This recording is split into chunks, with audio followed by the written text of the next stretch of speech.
Hello friends, কেমন আছো তোমরা? আশা করছি ভালো আছো আর আমিও অনেক ভালো আছি। আজকে আমরা এসেছিলাম তিননাথ জাপানের মেলায়। প্রচণ্ড গরম পড়েছে আর এই গরমে আমাদের অবস্থা প্রচণ্ড খারাপ, ঘেমে পুরো ভূত হয়ে গেছি। তো মেলায় এসে প্রথমে আমরা নাগরদোলনায় চড়বো ভেবেছি। এখন যেমন ভাবনা তেমন কাজ, আমরা এখন সবাই মিলে টিকিট কেটে নিয়েছি। এখন আমরা চড়বো নাগরদোলনায়।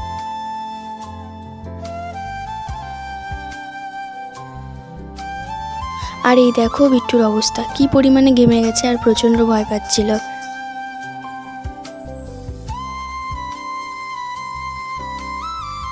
অনেকদিন পর কোনো মেলায় এসে নাগরদোলনায় চড়ছি, খুব ভালোই লাগছিল।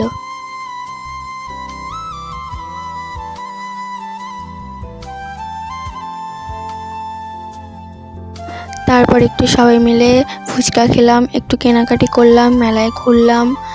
আর এই দেখো অনেক ধরনের দোকান এসেছিলো আর অনেক দোকানই বসেছিল।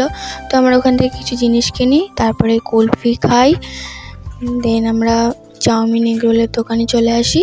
তারপর ওখান থেকে আমরা এগরোল কিনে বাড়ি যাই। তো আমার এই ছোট্ট মিনি ব্লগটা তোমাদের কেমন লাগলো সবাই কমেন্ট করে জানিও। বাই বাই, দেখা হচ্ছে নেক্সট ভিডিওতে।